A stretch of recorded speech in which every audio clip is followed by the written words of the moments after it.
যখন আপনি জেনে শুনে বা অজান্তে কিছু ভুল করেন, তখন আপনি ক্ষমা চাইতে দ্বিধাবোধ করবেন না। আপনি বলবেন, সরি, দুঃখিত, আই এম ভেরি সরি, আমি খুবই দুঃখিত, I owe you an apology, আমি তোমার কাছে ক্ষমা চাচ্ছি। আর যদি আপনি কারোর কথা শুনতে বা বুঝতে না পারেন বা ছোটখাটো ভুল করে থাকেন, তাহলে বলবেন, পার্ডন, ক্ষমা করুন, আই বেগ ইউ পার্ডন, আমি তোমার কাছে ক্ষমা প্রার্থনা করছি। তাহলে আপনি ফোনে কারোর কথা বুঝতে না পারলে বলবেন, পার্ডন বা আই বেগ ইউ পার্ডন। যদি কেউ সরি বলে, তাহলে অবশ্যই বড় মন রেখে ক্ষমা করুন। আপনি বলবেন, ইটস ওকে, ঠিক আছে, ইট হ্যাপেন্স, এরকম হয়, দ্যাটস ওকে, ঠিক আছে, নো প্রবলেম, কোনো সমস্যা নেই। যদি কেউ সরি বলে, তাহলে সে তার নিজের ইগোটাকে সাইডে রেখে আপনার সাথে সম্পর্কটা বাঁচাতে চাইছে। আপনি তাদেরকে অবশ্যই ক্ষমা করবেন। কাউকে অনুরোধ, রিকোয়েস্ট করার জন্য প্লিজ ব্যবহার করা হয়। প্লিজ ডু দিস ওয়ার্ক, দয়া করে এই কাজটি করুন। প্লিজ হেল্প মি, দয়া করে আমাকে সাহায্য করুন। প্লিজ ক্লোজ দ্য ডোর, অনুগ্রহ করে দরজা বন্ধ করুন। তাহলে কাউকে যখন কোনো অনুরোধ করবেন বা কিছু সাহায্য চাইবেন, তাহলে অবশ্যই প্লিজ ব্যবহার করুন।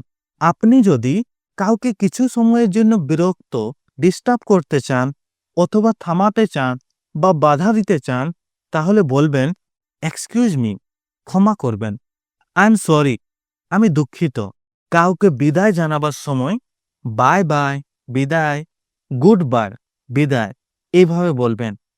বাই অর্থাৎ be with you every time. এরপর কিছু শিষ্টাচার বাক্য, সেন্টেন্সেস অফ এটিকেট সম্পর্কে জানি। আফটার ইউ, আপনার পরে। হোয়ার হ্যাভ ইউ বিন, আপনি কোথায় ছিলেন। লং টাইম নো সি, অনেক দিন ধরে দেখা নেই। How is your life going on, আপনার জীবন কেমন চলছে। My life is going on smoothly, আমার জীবন সুচারুচুরভাবে চলছে। মাই লাইফ ইজ বিজি, আমার জীবন ব্যস্ত আছে। How is your study going on, তোমার পড়াশোনা কেমন চলছে। How is your business going on, আপনার ব্যবসা কেমন চলছে। How is everything going on, সব কিছু কেমন চলছে। এভরিথিং ইজ ফাইন, সব কিছু ঠিক আছে। ইটস ইউর ব্লেসিং, এটা আপনার আশীর্বাদ। কংগ্রাচুলেশন, ইউ ডিজার্ভ ইট, অভিনন্দন, আপনি এর যোগ্য। Thanks for your kind words, আপনার মূল্যবান কথার জন্য ধন্যবাদ। I am so excited to tell you that, আমি আপনাকে জানাতে খুব উত্তেজিত যে।